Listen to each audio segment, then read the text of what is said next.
Evitamos todo tipo de presentación porque creo que somos más que conocidos. En, en primer lugar, agradeceros vuestra asistencia. Esperemos que sea instructiva. Lógicamente no es ni una conferencia ni nada por el estilo, sino, como pone el título, experiencia de una misión. Un poco para que veamos realidades distintas a las que estamos acostumbrados.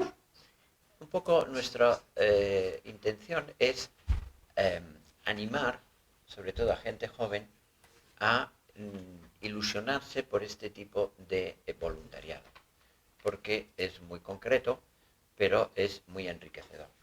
Y sobre todo en la parte de la sociedad en la que estamos, digamos, Torrelodones, Pozuelo, Las Rozas, más zonas, tienes Alcobendas, San Sebastián de los Reyes, es decir, donde hay como un nivel sociocultural y económico medio alto. Porque normalmente los jóvenes están más acostumbrados a moverse entre ellos, pero desconocen la realidad. Lo primero que tendríamos que darnos cuenta es que estamos en el 20% de los privilegiados de este mundo. Si no, partimos de ahí, nos daríamos cuenta que todo esto, pues sí, es un relato bonito, pero quiere decir que el 80% de la población no es lo que se vive en España. No, ya no digo yo en Madrid, sino en España. Y realmente en cuanto uno sale, pues se da cuenta que las realidades son muy distintas.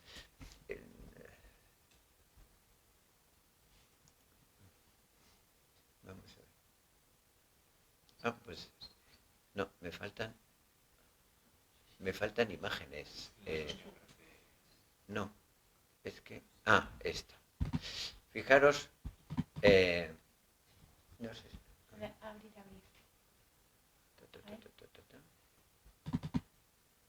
Abrir. Abrir. Va, esto va a ir un poquito lento entonces. Bueno, fijaros, Nicaragua, que es un país, bueno, de los pobres de este mundo, fijaros, el transporte, no es un transporte escolar, es lo que le sobra a Estados Unidos de autobuses escolares, estos tradicionales. Bueno, pues esto es el transporte habitual entre ciudades en Nicaragua. Para que os hagáis una idea, las puertas no se abren con un botón, sino con una manivela, que tira de una palanca y abre la puerta. Bueno, estamos hablando de hace 4 o 5 años. Y luego el transporte, nosotros lo que utilizamos como taxis, pues ellos son esta moto que se pueden meter 2 personas. Es decir, para que veáis cómo la realidad que nosotros vivimos, pues es un mundo totalmente distinto al que podéis encontrar. Bueno, esto es Nicaragua. Si os enseñamos Burundi o en Tanzania, bueno, pues uno se podría quedar como más asombrado. Cuando uno va a estos países, normalmente tiende la idea de que uno va a hacer una gran labor, les voy a enseñar, les voy a transmitir, les voy a divertir. Es decir, voy a intentar, aquí tenemos, que no los he presentado, un médico y una futuro médico. Paco y Teresa. Bueno, pues en los lugares donde uno va, pues trata de hacer labor en los dispensarios, si es que te dejan, porque no siempre el gobierno te deja. En Nicaragua, por ejemplo, era imposible, hubo que ir hasta el ministerio, pedir permisos y al final no se consiguió en un dispensario, que no quiere decir en un hospital ni en un centro de salud, no, en un dispensario, que es lo que puede tener, no sé, un pueblo a veces para tener unas medicinas y poder ayudar a la gente. Pues uno piensa que yo voy a hacer una gran labor. Y sin embargo, cuando uno está allí, lo primero que se da cuenta es que yo puedo hacer algo, pero desde luego el primer beneficiado soy yo. Es decir, recibo más de lo que doy. Como uno vaya con la idea de que va a cambiar aquello, de que se va a desilusionar, porque en realidad uno puede estar allí un mes, pero luego ellos vuelven a la misma realidad.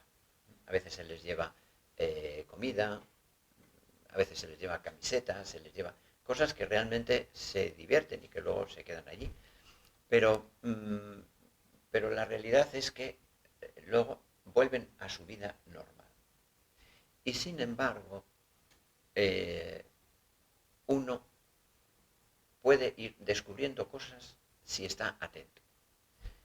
Porque no siempre son cosas evidentes. Pero con el paso del tiempo, uno va descubriendo cosas. En este sentido, que uno recibe más de lo que da,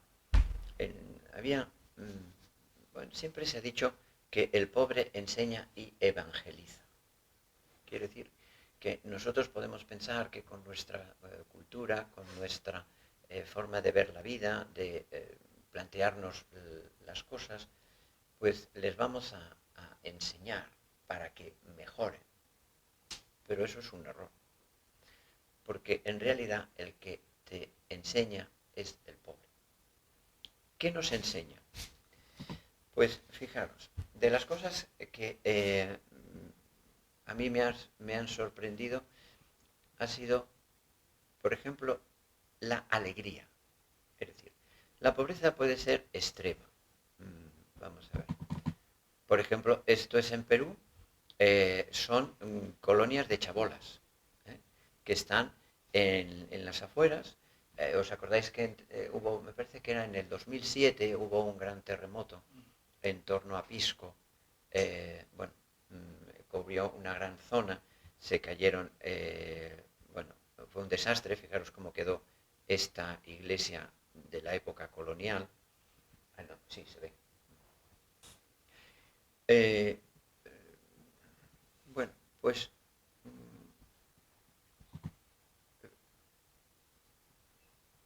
esto es un...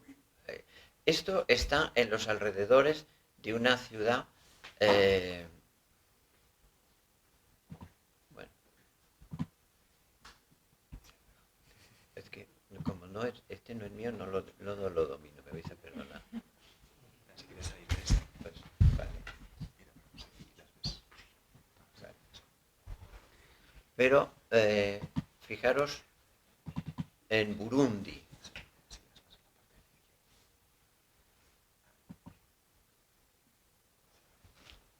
Esto es una choza donde pueden vivir 7 personas.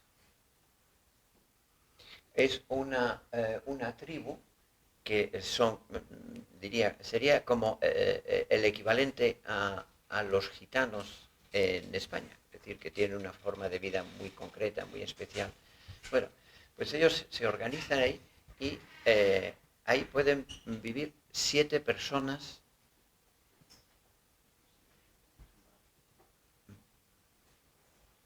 No sé cómo se pasa.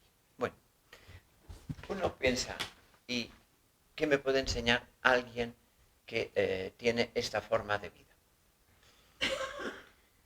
Pues lo primero es la conformidad con lo necesario. Es decir, he visto tanto, así digamos, países de misión, digamos propiamente, he estado en Perú, he estado en Nicaragua, he estado en Burundi. Kenia no lo diría como un lugar de no tanto, de misión, pero en todos estos lugares está presente la iglesia, tiene una gran fuerza, y la gente más sencilla, que es la inmensa mayoría de la población, tened en cuenta que en estos países a lo mejor el 10% tiene dinero, pero el 90% de la población vive con lo indispensable y trapichea para poder llegar a fin de mes. mientras tengan para comer y mientras tengan para un lugar donde cobijarse, a veces no necesitan más. Uno puede pensar, pero es que eso es absurdo. Recuerdo que en Perú, una vez preguntaba, porque en Perú, veréis, toda la costa es esto, un desierto. Aparentemente, porque en esa zona del Pacífico casi no llueve, por lo tanto, todo esto está pegado al Pacífico, puede estar a medio kilómetro, 1 kilómetro de la costa. Estos son asentamientos en donde van, ponen 4 casas y esperan que con el tiempo sea una zona hecha bolas. Esta en concreto la habían puesto San José María, pero era un terreno del país, o sea, del gobierno. Llegan, montan su tienda. Bueno, pues fijaros, todo esto tienen. La tierra es rica, pero no se cultiva. Y entonces en la zona de los ríos hay mucho cultivo. Para que os hagáis idea, estos espárragos blancos que son de Navarra, si os fijáis, la mayor parte vienen de Perú. Y la mayor parte de las alcachofas también. Bueno, porque es una zona rica. Rica si se cultiva. Pero tú les dices, bueno, ¿y por qué no en todo este terreno ponéis microcultivos, o sea, micro regadíos, como los israelíes? Y dicen, ¿para qué si no hace falta? Es decir, es una forma de vida que a nosotros totalmente nos descolocaría. Pero en realidad lo que nos están transmitiendo es, tengo lo necesario, ¿para qué más? Yo no digo que nosotros tengamos que plantearnos eso, pero desde luego nos podríamos quitar muchos problemas, muchas intranquilidades, si realmente dijéramos, tengo esto, es suficiente, puedo ser feliz con ello, y nos quitaríamos, ya digo, una gran cantidad de problemas. Por tanto, una conformidad con su situación, con lo que tiene, que no quiere decir resignación. Es decir, me tengo que aguantar. No. Luego veremos que depende de los países. Es decir, me hace gracia porque en los lugares más recónditos de Kenia, en poblados donde no hay luz eléctrica, está Coca-Cola. Se encuentra la botella de Coca-Cola. Y en algunos de estas zonas, yo he llegado a ver, no he puesto fotos de ello, eh, verdaderas. O sea, imaginaros, en la choza esta que habíamos visto antes, en Perú, en casas que no tienen de adobe, que no tienen, bueno, luz eléctrica sí tienen porque le han metido un cable, no tienen ventanas, las cocinas están dentro de la casa y cuando cocinan todo el humo llena la casa. Bueno, pues a veces hay unas televisiones de plasma que no tengo yo en mi casa. Es decir, es otro concepto de vida y desde luego uno tiene que, por supuesto, respetarlo. ¿Qué tiene de interés para nosotros? Darnos cuenta de que el modo de vida que tienen allí, cuando vienen a Europa, lo reproducen muchas veces. De tal manera que os habréis encontrado personas que dicen, no, es que no me llega a fin de mes, es que no llego, necesito, tengo a no sé quién, tengo a no sé cuánto enfermo, patatín, patatán. Pero luego nos estamos encontrando con que, recuerdo una persona que aquí trabajaba en una casa, tenía un sueldo digno y no le llegaba porque tenía que enviar dinero a su familia. Tenía que enviar porque su hijo se había encaprichado de unas zapatillas de 150 euros. No, con eso no le llega. Pero para ellos no les resulta raro. Son otros conceptos. Reproducen aquí lo mismo que viven allá. Porque para ellos es una forma normal. Y nos interesa el conocerlo para darnos cuenta que muchas veces no son necesidades, pero la forma que tienen de pedirlo es como si estuviesen con el agua al cuello. Y por lo tanto hay tendencia a darles lo que en realidad lo necesitan. Hay que tener en cuenta que aquí los que vienen, lo primero, tienen que sostenerse a sí mismos y después ya lo que sobra lo podrán mandar. Pero lo primero es que ellos se sostengan. Porque sí se conforman, pero luego sus gustos son capaces de gastarse 150 euros en unas zapatillas y vivir en una choza en donde dices, yo aquí es que ni entro. Recuerdo haber en Nicaragua de llevar la comunión eh, una vez a la semana, se llevaba y íbamos con las voluntarias que lo llevan, que además entre enfermo y enfermo van rezando el rosario, que es gente piadosa. Y recuerdo que llegamos a una casa, hay veces que los olores, os puedo asegurar que se meten en la nariz y tardas días en que se te quiten, ¿verdad? Sí, Días. sí. Son olores verdaderamente insoportables. Pero llegas, dices, bueno, este hombre puedes tener de todo, desde piojos, cualquier cosa. Porque, como diría alguno, manchas hidrosolubles que se van con el jabón, estaba lleno. Bueno, pues en la misma habitación, que es cocina, que es dormitorio, están las gallinas eh, por ahí, hasta el cerdo, están todos dentro.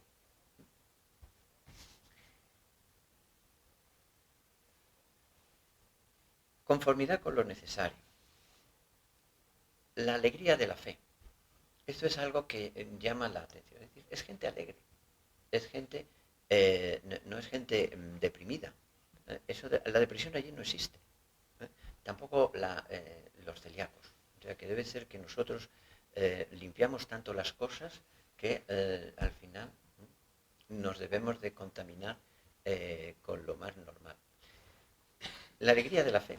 Fijaros que a veces para trasladarse a la iglesia más cercana tienen que hacer horas andando para ir horas de vuelta a su casa. Claro, para ellos, imaginaros una misa de media hora. Cuando han estado 2 horas caminando para llegar al sitio, les pones una misa de media hora y les parece un insulto.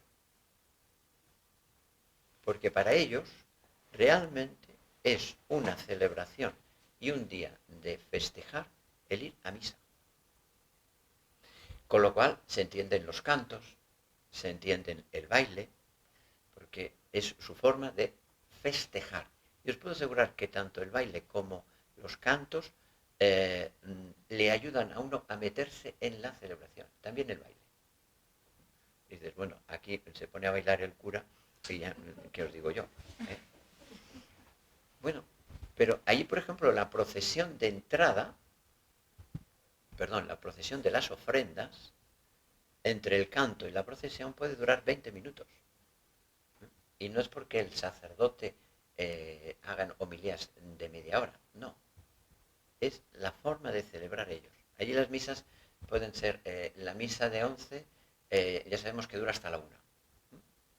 Calcular 2 horas de celebración eh, en muchos de estos sitios.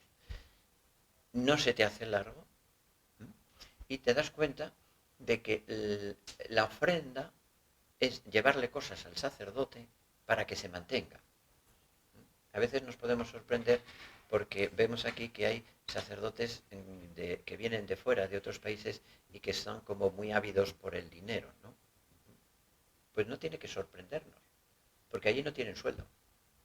De tal manera que allí se mantienen de lo que los fieles aportan durante la procesión de ofrendas. Y pueden llevarte huevos, pueden llevarte hortalizas, pueden llevarte... Yo he visto a veces que llevaban unos pepinos de este tamaño, lo llevan y lo ponen delante del altar. O toda una ristra de bananos. Lo cortan y se lo llevan. Un banano allí es mucho. Pues se sostienen de ello. Por lo tanto, no están acostumbrados a ver fácilmente dinero ni a ganarlo. De ahí que nos ha de sorprender que cuando lleguen aquí todas estas cosas les les atraigan. Es como los más mayores, os acordaréis que cuando nuestros mayores habían pasado la guerra, tenían un afán de acumular alimentos en casa. ¿Por qué? Bueno, porque habían pasado la guerra. Bueno, pues a estas personas les pasa lo mismo. Acumulan para cuando puedan volver a su país.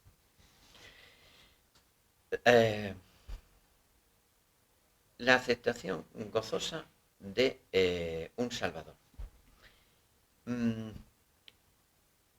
Otra de las cosas que te transmiten es agradecimiento. Recuerdo una familia en Nicaragua, él era ingeniero y llevaban a sus hijos a un colegio bien de la zona, llevaban unas religiosas y en una ocasión nos invitaron a cenar a unos pocos porque querían agradecernos. Y después, si no hemos hecho nada aquí. Y dice, sí, pero nos hemos dado cuenta de que le importamos a alguien. Bueno, a mí eso me llamó mucho la atención. Es decir, que a veces lo importante no es lo que se hace, sino el dar a entender que dedicar el tiempo, dedicar tu esfuerzo, es manifestar que te importa esa gente. Y por lo tanto dices, bueno, yo venía aquí a dar mi tiempo y resulta que me llevo enseñanzas de vida muy importantes.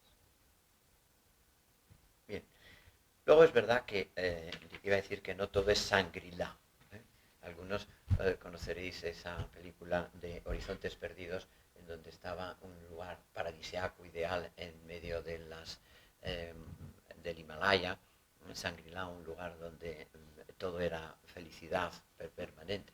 No, porque te das cuenta de que el pecado lo tenemos todos, pero la alegría, la conformidad y la vivencia de la fe, os puedo asegurar que a mí me ha marcado en todos estos sitios. Cuando uno va, es importante ver cómo viven, cómo piensan. Es bueno saber cómo comen, ¿verdad? Porque sobre todo en Nicaragua era, luego me puedo equivocar, el orden más o menos era, bueno, ellos, si tienen suerte, los niños hacen una comida al día, si tienen suerte. Ya 2 es impensable, pero bueno, a nosotros como éramos europeos, nos ponían algo especial siempre. Y lo especial era desayuno, bueno, pues un poco de leche o café con agua y frijoles, perdón, arroz y frijoles. Para comer era frijoles con arroz y para cenar gallo pinto, que era una mezcla de arroz y frijoles. Bueno, eso es lo normal que ellos comen. Y hacer 3 comidas es extraordinario para ellos. Claro, nosotros una de las cosas que teníamos que conseguir era un aporte de proteínas. Entonces, un par de días a la semana teníamos que ver el modo de que nos pusieran o un pollo o allí, cerdo en Nicaragua o cabra en Burundi. Pero vamos, eso para ellos es un lujo. Para nosotros he de reconocer que yo la mayor parte de las veces no podía comer el pollo en Burundi porque estaba durísimo. Y uno dice, bueno, es que entonces los matan ya cuando están escuálidos. No, es que los matan por la mañana y te lo ponen para cenar. Claro, no han pasado 24 horas, con lo cual... pero para ellos es una exquisitez. ¿Cómo viven, cómo piensan? Ya lo digo, porque nosotros... bueno, yo no me quiero liar más. Sí me gustaría pasaros un poco fotos. A ver, no. Sí, a lo mejor si vas dando ahora A ver. con las flechas, no se pasan. Es que lo que pasa es que no veo las flechas. Aquí.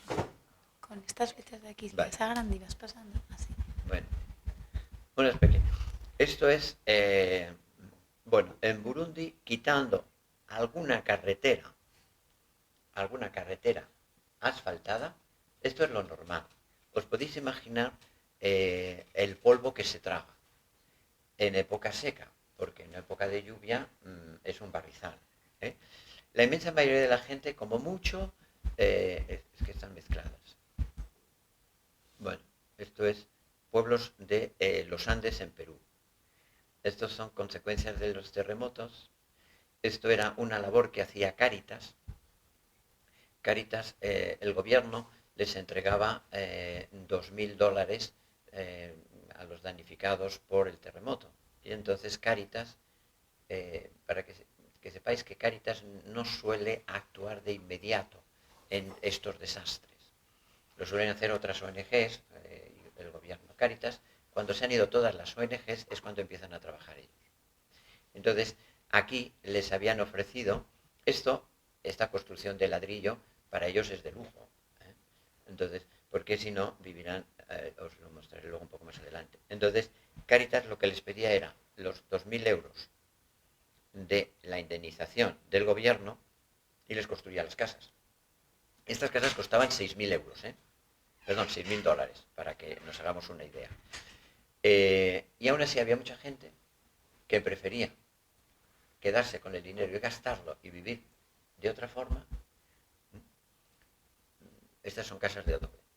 Bueno, estas son consecuencias. Esto es cómo preferían vivir estos, en vez de entregar los 2.000 euros y tener una casa de ladrillo como la anterior, preferían vivir de esta manera, es decir, unas tablas de madera, una tejabana sin más, y son felices. Bueno, esto ya lo habíamos visto. Bueno, estos son, asentamientos, esto ya es Burundi. Esto es una iglesia cerca de ese poblado donde lo hemos visto. Estas son iglesias que dejaron en este caso los franceses, y son enormes. Y aquí los domingos se llena. No sabes cómo, pero se llena de gente. Dice, parece que no hay, esto es una aldea que no se ve nadie.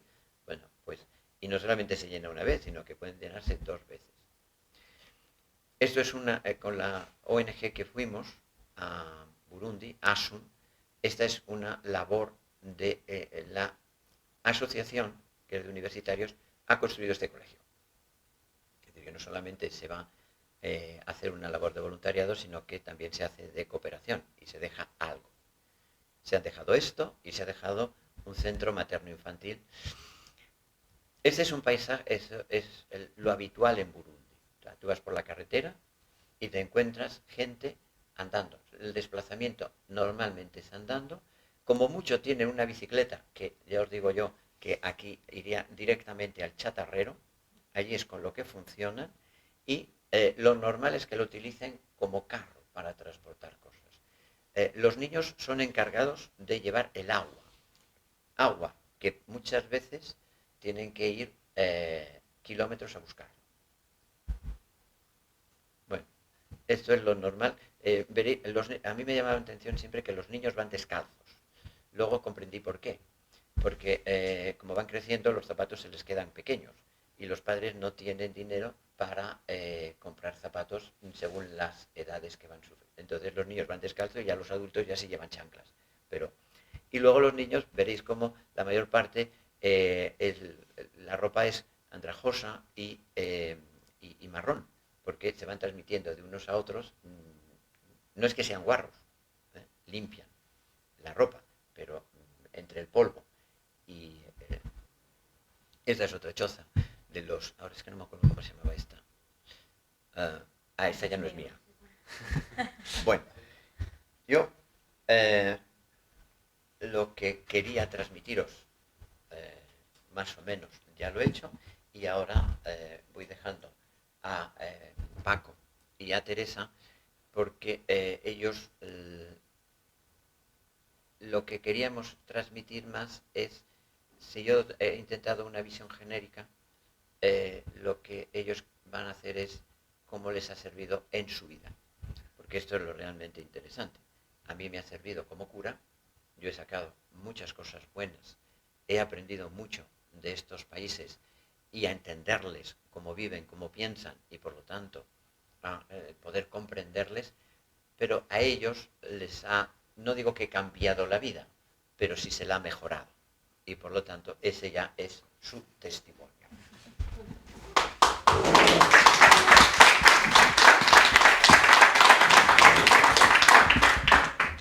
Bueno, pues yo soy Paco, que soy pediatra, que soy de aquí de Torrelodones también, y yo coincidí en estos viajes pues cuando Miguel Antonio, cuando nos fuimos a Nicaragua en 2015, que en mi caso fui 3 años seguidos, y os voy a contar un poco cómo fue la experiencia, cómo nos organizábamos y luego qué es lo que ha implicado para nosotros, ¿no?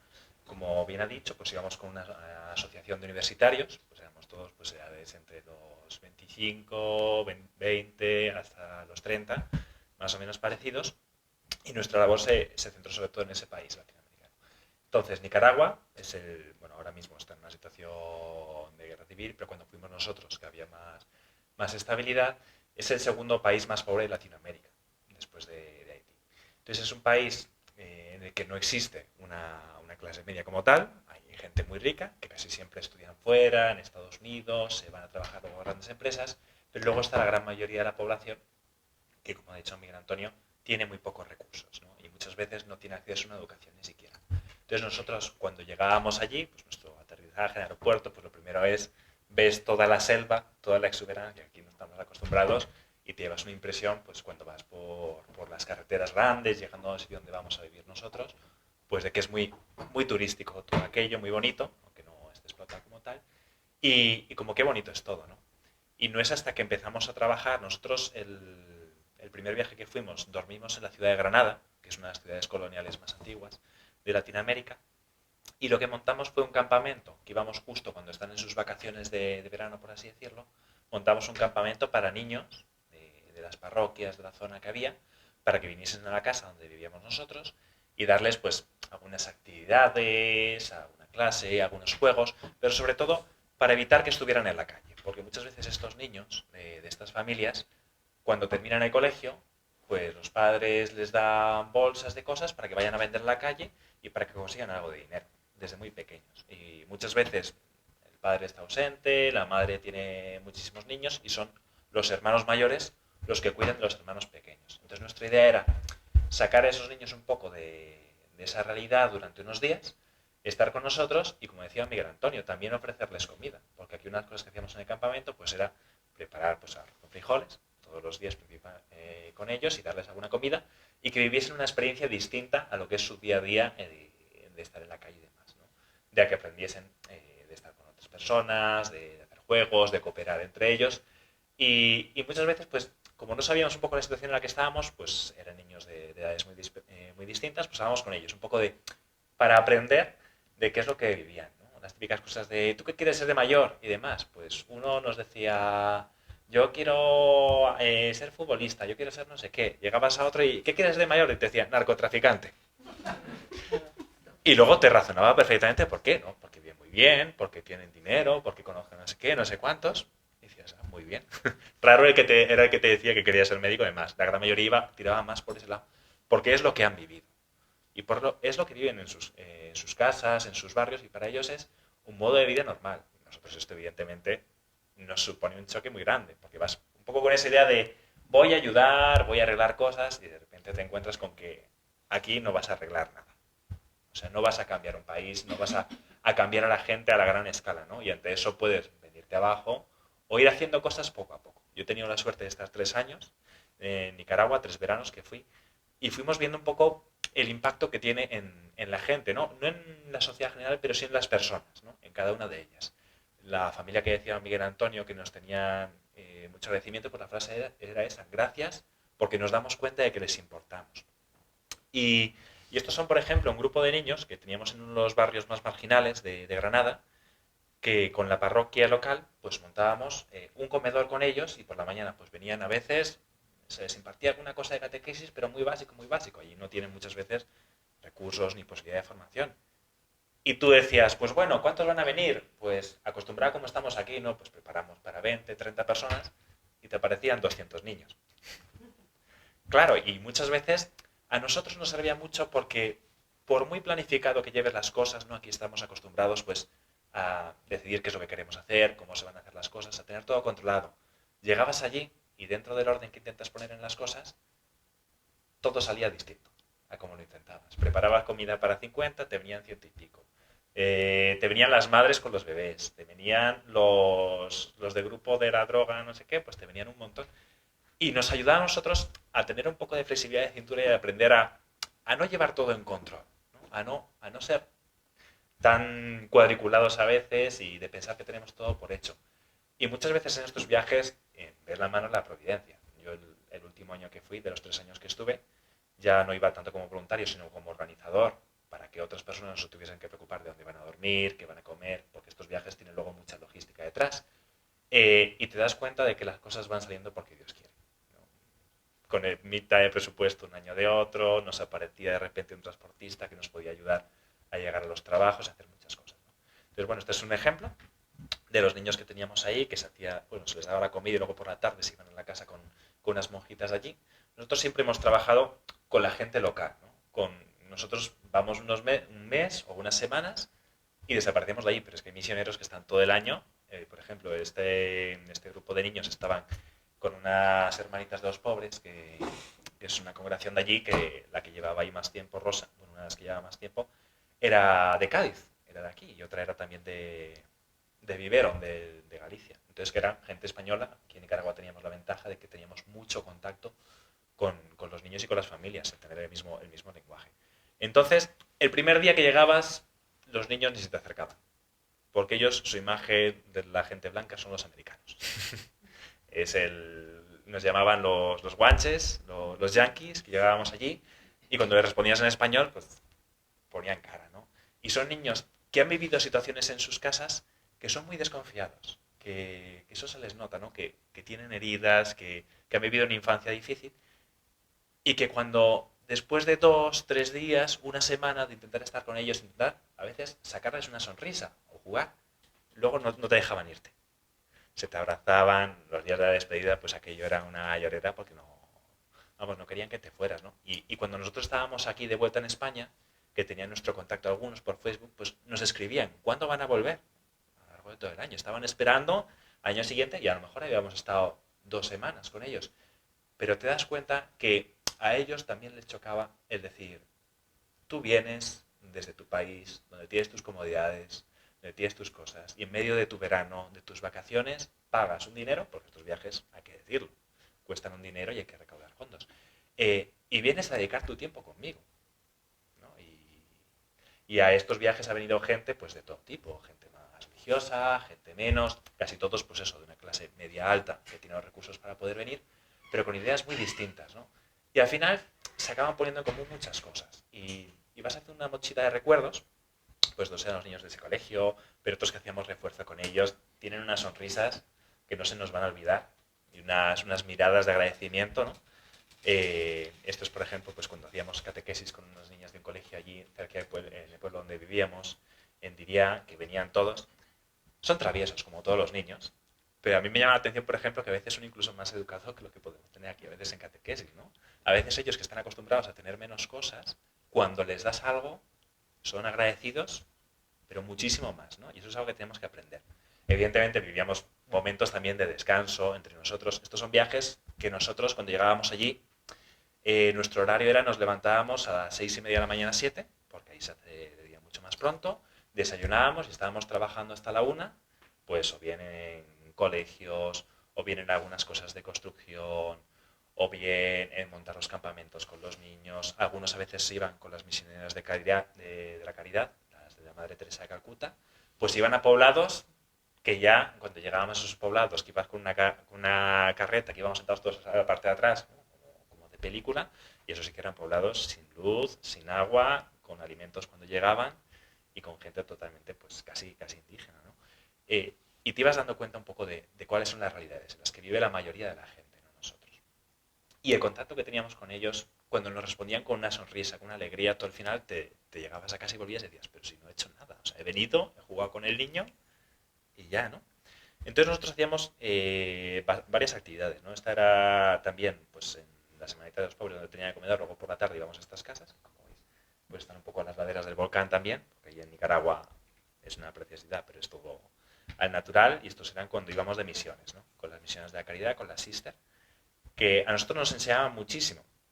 Y luego también teníamos contacto, aparte del voluntariado, con grupos de jóvenes locales, ¿no? En Diria tuvimos la suerte de la parroquia local, pues de intentar tener contacto con ellos. Y cuando nos montaron, bueno, nos acordaba mi Antonio, la primera vez que fuimos, que quisieron montar una adoración conjunta, ¿no? Que muchos de los que venían, íbamos de viaje, es una adoración, pues ¿qué es esto? Una hora santa. No sabemos.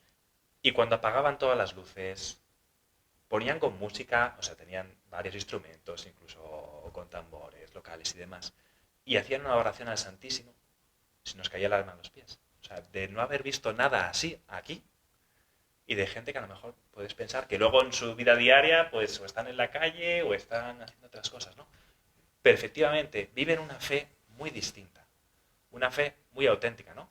Que luego a veces a lo mejor les falta la formación para tener una consistencia, para hacer otras cosas, pero nosotros a lo mejor nuestra fe es muy individual, ¿no? Yo tengo mi trato, tengo mi oración, tengo mis cosas que voy haciendo en el día a día, pero no lo vivimos tanto en comunidad. Y allí nos enseñaron, eso es otra cosa muy grande que nos enseñaron, es cómo ellos montan alrededor de la fe una verdadera comunidad. Nosotros nos invitaban a casas donde no tenían que desayunar y nos preparaban el plato de los domingos estrella para nosotros. Y tenían unos detalles de hospitalidad con nosotros que a veces ya nos gustaría. Y allí cuando ibas andando por la calle, todo el mundo te saludaba, ¿no? Vaya con Dios, que tenga un buen día. Que claro, luego llegábamos a Madrid y nos chocaba pues lo frío que es el ir aquí por la calle comparado con allí. Es que era una sonrisa continua, ¿no? Sin dejar de ser una realidad dura, porque eso no hay que dejar de lado, ¿no? Existe la pobreza y no hay que romantizarlo tampoco. Pero una alegría que era real y que se nota, y muchísima hospitalidad que tenían con nosotros. Este es, como os digo, el grupo de jóvenes de allí con el que estuvimos en contacto. Y luego, pues cuando nos hacíamos viajes, esto es el primer viaje que fuimos a Nicaragua, que éramos unas 30 personas, más o menos. También estaba aquí, aparte de don Miguel Antonio, don Ignacio Amorós, que a lo mejor le conocisteis aquí cuando estaba de seminarista.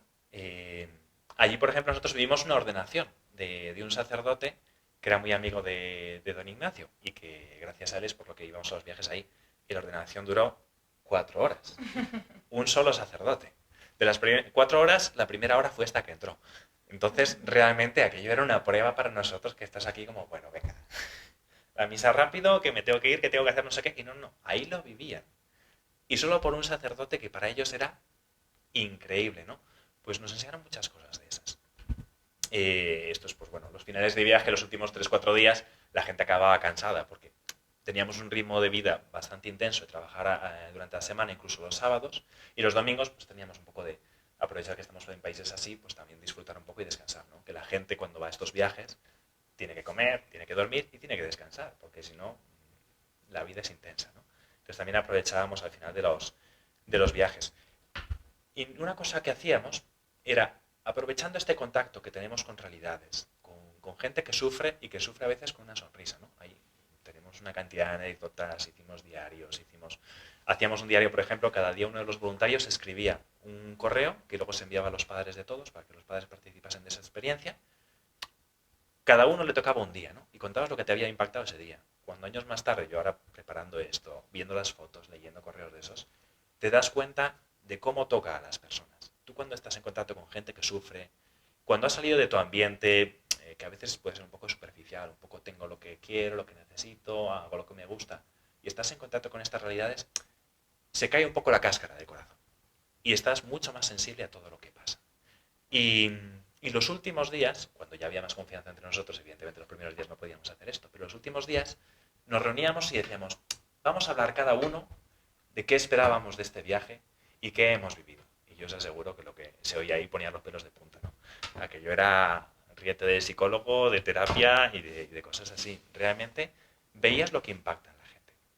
Y luego, pues la gente a veces se preocupaba porque es en plan, wow, he vivido un viaje, he cambiado, y luego vuelves aquí siendo la misma persona. Eso hay que tenerlo claro, no vas a cambiar de la noche a la mañana.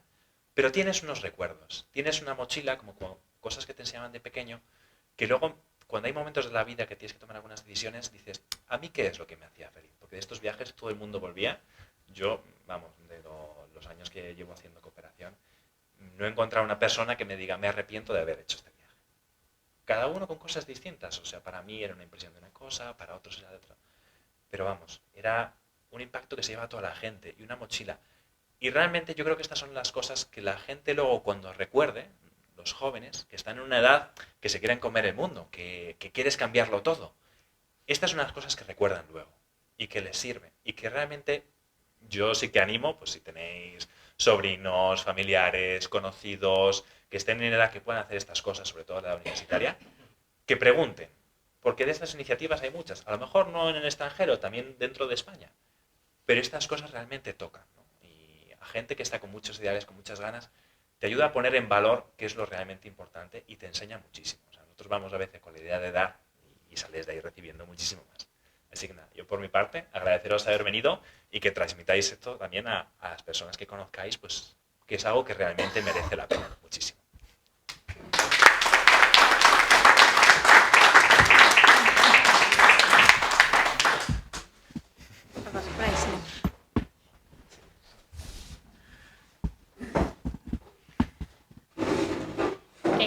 Hola a todos, yo soy Teresa, perdonad la voz que estoy un poco afónica.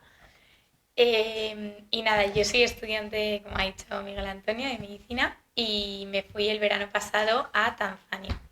Entonces, bueno, yo por así como para distribuir el viaje, para mí ha sido un previo, un durante el viaje y un post viaje. Entonces, bueno, fuimos un grupo de 20 personas a África y vamos con, bueno, no sé si veis como entre todo el grupo un sacerdote africano que vino con nosotros. Tuvimos la gran suerte de ir con él porque nos traducía todo, porque uno de los principales inconvenientes que teníamos era el idioma, porque el suajili no es que sea, bueno, de hecho, si me escucha un africano decir suajili probablemente me regañe porque hay como variantes y él lo estaría diciendo mal, pero bueno, él nos traducía todo, porque hablaba español y hablaba el idioma local. Entonces fuimos con, bueno, don Íñigo Ugalde, que es otro sacerdote, que es amigo de don Ignacio Moros, que es sacerdote con el que fue Paco, y nada, nos fuimos 20 personas totalmente desconocidas entre nosotros que nos apuntamos a un viaje. O sea, yo lo conocí por redes sociales. Que ríete tú de que las redes sociales son malas, vamos, yo llegué a conocerlo por ahí. Y nada, nos presentamos 20 personas totalmente desconocidas en África.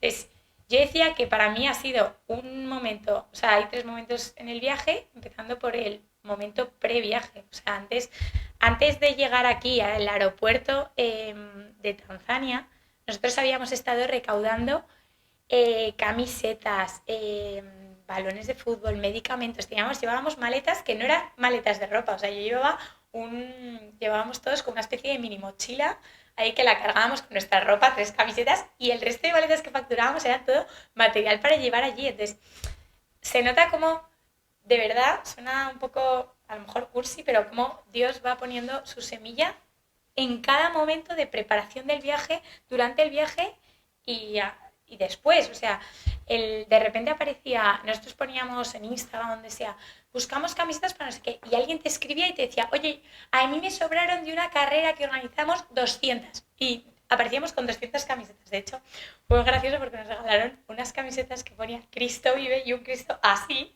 y cuando las repartíamos a todos los africanos se veía, claro, era el contraste. Para empezar, camisetas blancas completamente, o sea, el contraste ya era mucho, poniendo Cristo vive, ¿sabes? Era muy gracioso.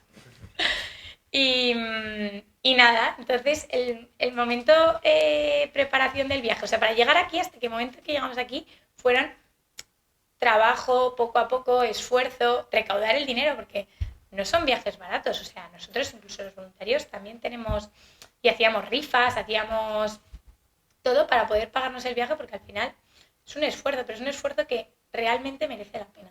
O sea, nosotros estuvimos en 3 destinos y esto fue uno de nuestros primeros destinos que a mí me impactó, porque estuvimos ayudando a las hermanas de la Madre Teresa de Calcuta, y luego también había un cole que estaba al lado que era de sordomudos. Entonces, bueno, como ya no nos podíamos comunicar por el tema del idioma, imagínate con sordomudos. Claro, eso ya era otro planeta. Y los niños, de verdad, que lo más destacable era su sonrisa. Claro, al final te comunicas o bailando o sonriendo. Básicamente no había nada más.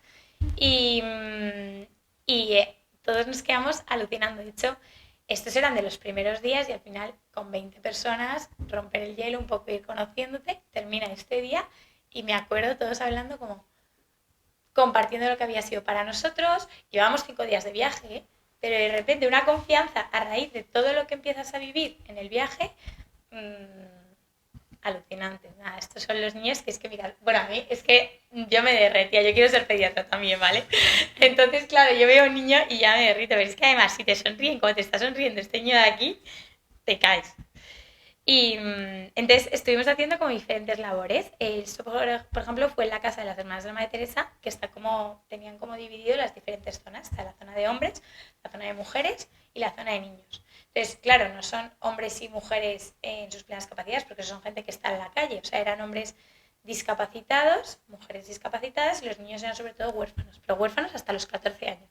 Porque a partir de los 14 años ya se consideran adultos como para empezar a vivir ellos ya pues poder sacarse un poco las castañas del fuego. Entonces, claro, aquí se considera ya mayor de edad a los 18 y ya puedes empezar a tener un poco de independencia. O sea, a los 14 ya estar en la calle intentando vender, ayudar a sus familias, ayudar a sus hermanos. Y a mí una cosa que me impactó un montón, estando en nuestro primer destino, que fue con las hermanas de la Madre Teresa de Calcuta, fue que estábamos un día, me meto tienen como una especie de dispensario, tanto, bueno, médico y luego también una especie de despensa para, pues con toda la comida y todo. Y entonces le dije, oye hermana, falta, porque hablábamos en inglés, las hermanas de la Madre Teresa de Calcuta, gracias a Dios nos podíamos comunicar con ellas. Y entonces le digo, hermana, estamos preparando la comida, falta, yo qué sé, cebollas o lo que sea. Y dice, sí, métete ahí. Entonces yo me acuerdo que me metí en la despensa y es que completamente vacía. O sea, había una cebolla que daba yo. Que me acerco a la hermana, oye, tal, aquí a lo mejor podemos traer o podemos ir a buscar o aportamos, no sé, de donde sea. Me dice, ¿no sabes lo que pasa? Que Dios dispone, nosotros confiamos mucho en Dios y en la divina providencia y nos lo va a traer. Claro, mi cara de perplejidad en ese momento fue, vale, sí, Dios dispone, pero hasta cierto punto. Vale, al día siguiente por la mañana aparece justamente un camión lleno de comida que se había averiado, ya ni me acuerdo, pero que había pasado algo y que no sabían qué hacer con toda esa comida y que se la donaban a las monjas. Claro, todos nos quedamos flipando, pero flipando, y resulta que era comida como para un mes entero dentro del centro donde estaban viviendo. Pues todo lo que os he dicho es que podía haber 150 personas ahí dentro. Y entonces, claro, ahí eso ya empieza a tocar un montón. Y dices, realmente Dios está ahí. Y muchas veces cuando en el día a día, hoy aquí en Torlodones, en Madrid, tenemos tantas cosas que muchas veces se te puede olvidar. O sea, que parece que tenemos de todo y es precisamente cuando menos tienes, cuando te das cuenta de que Dios está ahí y de que realmente tienes mucha suerte. Y claro, yo creo que las cosas que más me han impactado, y además, es que se me olvida poner una foto, pero todo el tema de las comodidades que ha explicado Miguel Antonio, pero nosotros por supuesto nos duchábamos en una especie de, no había duchas, o sea, era con cubos de agua, cubazos, y no había agua caliente, por supuesto. Entonces íbamos con un grupo, como éramos muchos estudiantes universitarios, había ingenieros sobre todo, que se dedicaron a crear una especie de mecanismo para calentar el agua. Y se me olvidó poner una foto porque salimos como con un cubo enorme, todos así como si estuviese calentando, que en realidad no calentaba nada, pero bueno, era creértelo, ¿sabes? Que también entonces pasas a tener todo a de repente no tener absolutamente nada. Y ahí es cuando sale más el ingenio, ¿eh? Y me decían amigos míos que estudian ingeniería, oye, pues al final resulta que sí que sé algo de ingeniería, que yo pensaba aquí en Madrid me sentía un zote y resulta que sí que sé. Y entonces a lo mejor bueno, esto es estando en donde las hermanas de la Madre Teresa de Calcuta, y nada, para que veáis un poco pues cómo era el ambiente, que aquí, dentro de lo que cabe, se estaba bastante bien, pues tenía unas estructuras, tenía unas ventanas, tenían comida, y estudiando, de hecho, ellos es verdad que tenían una comida al día. Y una vez pasamos por un poblado Y yo estaba con el sacerdote africano con el que fuimos. Y le decía, pero me decía, mira, aquí están, estas son las casas de las pobres a la derecha y a la izquierda estaban las casas de los ricos y eran exactamente iguales las casas.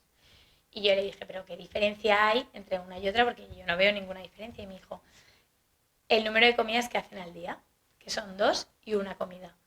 Y ahí tú te paras a pensar y dices, es que realmente yo soy muy afortunado. O sea, yo tengo todos los días un desayuno, una comida, una cena y de comida totalmente variada, porque ahí era, nosotros teníamos pollo y arroz, teníamos, eso sí, también había días en los que la comida la teníamos que matar nosotros para poder comerla, o sea, pero que es la realidad que ellos tienen y que tú te vas adaptando poco a poco y que al principio lo único que haces es abrir los ojos y decir, ¿cómo es posible que tenga que matar una cabra para comer hoy?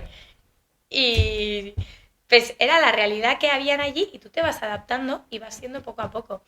Y realmente son ellos los que te van ayudando a ti. O sea, este momento es de una amiga que de repente le cogió la mano a una niña y no le soltaba. No le soltaba todo el día.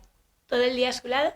Claro, al principio flipan los niños y te ven como, bueno, nos llamaban en africano, blanco es musungu. Entonces había gente que no había visto un blanco en su vida. Y nosotros íbamos andando y nos decían, musungu, musungu, como si tú fueses un payaso. Pero es verdad que te sonreían, te miraban la cara y lo que contaba Paco. Yo iba por las calles de Tanzania, todo el mundo te sonreía. A lo mejor simplemente te señalaba y te decía musungu y tú, sí, le sonreías y te devolvía la sonrisa. Claro, yo me acuerdo cuando volvimos a Madrid, al aeropuerto, nos volvíamos en autobús y íbamos sonriendo todo el mundo como, hola, hola. Y todo el mundo como diciendo, esto está loco, ¿sabes?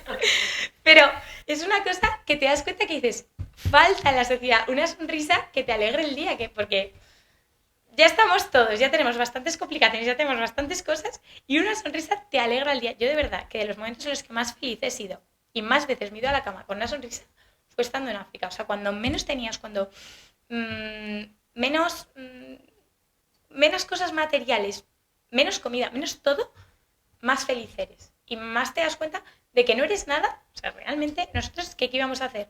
Ayudar a pintar. Pues estuvimos pintando un cole, estuvimos dando comida, cargando troncos. O sea, es que poco más, ¿sabes? Que realmente es un mes de trabajo que lo que... Y es más lo que te aportan ellos que lo que tú le estás aportando. Sé que es lo que hemos dicho los tres, pero es que es la realidad. Y bueno, esto fue tremendos troncos que cargamos, o sea, hasta con el sacerdote, el que está con Bermudas es el sacerdote, y veis que al final eran trabajos materiales que perfectamente uno de ellos hace el trabajo que hacemos 3 de nosotros, o sea,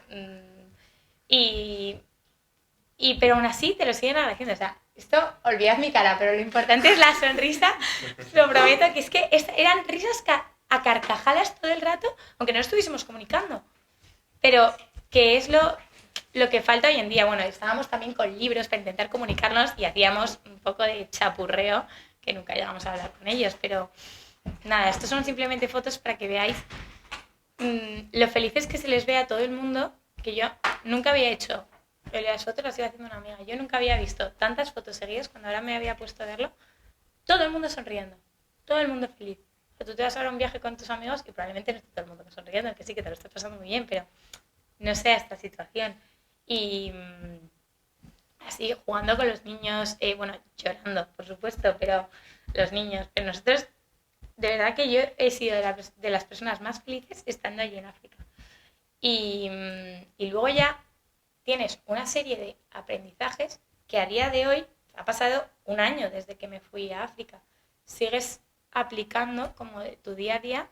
También lo que decía Paco, son experiencias que a lo mejor en el momento no te das cuenta, pero se da una situación en la vida y a la hora de resolverlo a lo mejor te acuerdas de ese momento y ese aprendizaje que tuviste que a lo mejor pasaste por alto, te acuerdas y aprendes y poco a poco sí que es verdad que es esfuerzo personal, es Dios que te está ayudando, también pero que esto es como la semilla que ha cultivado y tú poco a poco pues tienes que ir creciendo. Bueno, suena un poco poético, no sé, pero como una planta que va creciendo poco a poco, ¿no? Pues es tal cual, o sea, esto es como la semilla.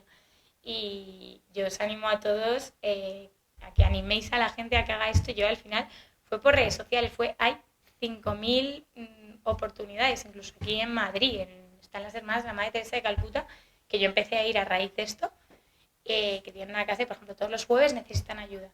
Y tú vas, y es que a lo mejor es la misma realidad, pero sí es verdad que hay gente que lo está pasando muy mal y que incluso aquí al lado necesitan ayuda. O sea, que tenemos 5.000 oportunidades de ayudar y realmente, más que un psicólogo, es que es mejor, o sea, es mejor la ayuda que recibes. Y nada, yo simplemente os animo a que animéis a la gente a que haga estos viajes porque de verdad que te cambian la vida.